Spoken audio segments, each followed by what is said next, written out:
हा जो विषय हा चर्चेतनं संपला असता, मात्र तसं होऊ दिलं नाही का? हे सरकार तानाशाही प्रवृत्तीचं विचाराचं आहे, हे काही लपलेलं नाही आहे. आणि ही तानाशाह प्रवृत्ती वारंवार आपल्याला स्पष्ट होते आहे. आपण महाराष्ट्रामध्ये एक गोष्ट पाहिली, आता विधानसभेत चर्चा सुरू झालेली आहे. मराठा ओबीसी आरक्षणाच्या बाबतचा जो वाद या सरकारने जो रस्त्यावर लढवला आणि सरकारच्या या वैचारिक जो त्यांचा जो शाहू फुले आंबेडकर विचाराला संपुष्टात आणण्याचं जे पाप यांचं जे आहे ते पाप या ठिकाणी स्पष्ट होते आहे. आपण पाहिलं असेल की आज मराठा आणि ओबीसी समाजामध्ये जो संघर्ष निर्माण करण्यामध्ये सरकारचा मोठं योगदान आहे.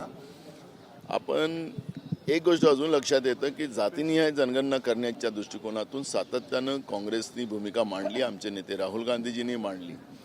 पण हे म्हणतात गरीब जात आहे, आता ह्या जाती नाही आहेत. पण संविधानिक व्यवस्थेला हे न मानणारं भाजप आहे, त्याच्यामुळे हे सगळे प्रश्न निर्माण झाले. हा छत्रपती शिवाजी महाराजाचा महाराष्ट्र आहे आणि या महाराष्ट्रामध्ये न्यायिक भूमिका घेणं हे सरकारची जबाबदारी होती. पण हे सरकार वादविवादामध्ये राहिली आणि जी काही दरी आज ओबीसी आणि मराठा समाजामध्ये निर्माण झालेली आहे त्याचं सगळ्या पापाचा वाटेकरी भाजप प्रणित सरकार महाराष्ट्रातलं आहे आणि ती भूमिका आम्ही आज विधानसभेत मांडू.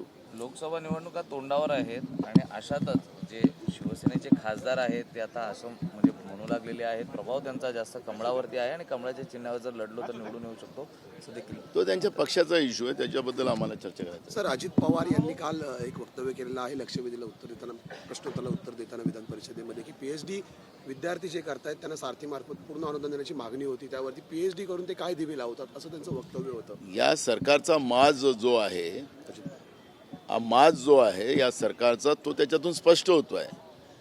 पीएचडी शिक्षणाचा अधिकार हा आमचा आहे आणि हा शाहू फुले आंबेडकरांचा महाराष्ट्र आहे. या महाराष्ट्राने शिक्षणाचा पाया रोवला, ज्या आमच्या आदर्शाने त्याचा पाया रोवला, तो देशामध्ये गेला आणि म्हणून देशामध्ये आमच्या महिला प्रधानमंत्री होऊ शकल्यात, राष्ट्रपती होऊ शकल्यात, आज मोठ्या मोठ्या पदावर आहेत. त्याचं सगळं मूळ जे आहे ते महाराष्ट्र आहे आणि त्या महाराष्ट्रातला एक जबाबदार मंत्री, राज्याचे उपमुख्यमंत्री अजित पवार, हे ज्या पद्धतीने त्यांनी काल वक्तव्य केलं की पीएचडी केल्याने काय दिवे लावणार, तर त्याचा अर्थच असा आहे की हे शैक्षणिक व्यवस्थेच्या विरोधात हे भाजप प्रणित सरकार आहे, हे त्याच्यातून स्पष्ट होते. सर, केंद्रीय निवडणूक आयुक्त जे आहेत काल राज्यसभेमध्ये उद्धव ठाकरेंची आमदारांची अपात्रतेची सुनावणी चालू आहे. काल सुनावणी दरम्यान शिंदे गटाचे जे आमदार आहेत भरत गोगावले, त्यांना प्रश्न करण्यात आला होता की तुम्ही सुरतला का गेलेत, तर त्यावेळेस उत्तर देताना ते बोलले की छत्रपती शिवाजी महाराज सुद्धा सुरतला गेले होते आणि म्हणून मी गेलो. तर हे कसं बघताय, कसं बघताय? छत्रपती शिवाजी महाराजांच्या नावाने हे लोक सत्तेत येतात, त्यांचं नाव घेऊन त्यांच्या घोषणा करून हे सत्तेत येतात. पण मग सत्तेत आल्यानंतर छत्रपती शिवाजी महाराजांचा पदोपदी अपमान कसा करायचा हे त्याला विसरत नाही. छत्रपती शिवाजी महाराज गुजरातमध्ये म्हणजे सुरतेमध्ये देण्यासाठी नव्हते गेलेत. त्या तिथं अत्याचारी व्यवस्था जी होती त्या अत्याचारी व्यवस्थेला सबक देऊन त्यांनी आमच्या लोकांचा जो खजाना लुटलेला होता तो खजाना आणायसाठी गेलेले होते. तो इतिहास त्यांना माहिती नसेल म्हणून त्यांना सांगितलं पाहिजे. पण तुम्ही गुजरातच्या गुलामगिरीमध्ये गेलेला होतात आणि गुजरातच्या गुलामीमध्ये तुम्ही त्या हॉटेलमध्ये तुम्हाला कसं कस्टडीमध्ये ठेवलेलं होतं आणि कसं तुम्हाला वागवलं गेलं होतं.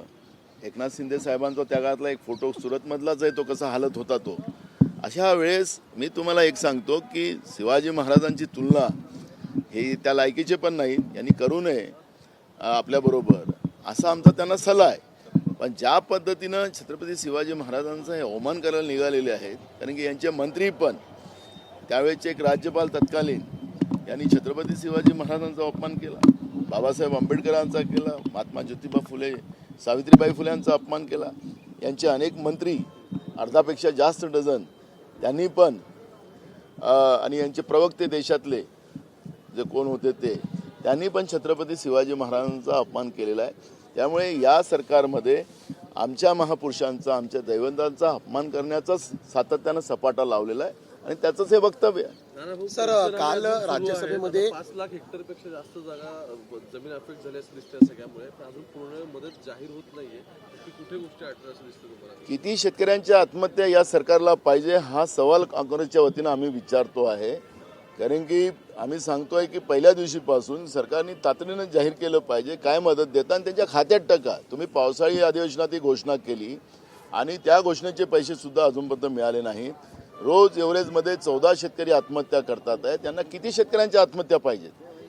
हे शेतकऱ्यांना आत्महत्या करायला प्रेरित करणारे हे सरकार आहे. यांनी द्यायचं आहे की नाही द्यायचं आम्ही परवा पण विधानसभेत बोललो की तुम्ही एकदा सांगून द्या आम्हाला नाही द्यायचं आहे. या आमची जबाबदारी नाही. तर शेतकरी स्वतःच्या याच्यानं कसं उभं व्हायचं शेतकरी ठरवेल ना. पण एकीकडे घोषणा करायच्या, त्यांच्या जखमेवर मीठ सोडायचं आणि घोषणाच्याच पाऊस पाडायचा. परवा चर्चा संपली. मुख्यमंत्र्यांनी कालच त्याचा रिप्लाय करायला पाहिजे. आम्ही शुक्रवारी रिप्लाय करू. अजून पंचनामे आले नाही. मागच्या अवकाळी पावसाचे पंचनामे आलेत, मग त्याच्यानंतर पावसाळी फसलीचे नुकसान झालेत. तुम्हाला पंचनामेच करत आहे हे सरकार सातत्यानं. तर शेतकऱ्यांचा पंचनामा करायला निघालं काय आणि त्यांचा जीव घ्यायला हे सरकार निघालं काय? या पद्धतीचं भावना आता महाराष्ट्रातल्या शेतकऱ्यांच्या आहेत, आमच्या आहेत. सर काल केंद्रीय निवडणूक आयुक्तांच्या निवडी संदर्भात एक विधेयक राज्यसभेत मंजूर झालेलं आहे. त्यानंतर विरोधकांनी सभात्याग केला एकंदरीत, कारण आता सरकारचा हस्तक्षेप असणार आहे या निवडीमध्ये. कसं आहे, निवडणूक आयोग ही स्वायत्ता आणि तुम्हाला आपल्या लक्षात असेल की काँग्रेसनी सत्तेमध्ये असताना घटनादुरुस्ती करून आपल्याला मीडियाला आणि निवडणूक आयोगाला एक स्वायत्ता दिली आणि या स्वायत्तेच्या आधारावर, कारण की ह्या लोकशाहीचे मूळ स्तंभ आहेत, या स्तंभांना कुठेही डॅमेज होता कामा नये याची काळजी नेहमी काँग्रेसने केली.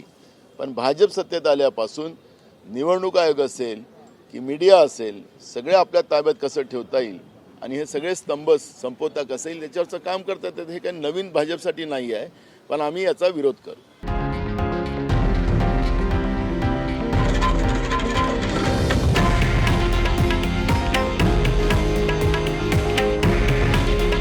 हे आहे देशातील नंबर 1 न्यूज नेटवर्क आणि आपण पाहत आहात TV9 मराठी. काळजी तुमची, हित महाराष्ट्राचं.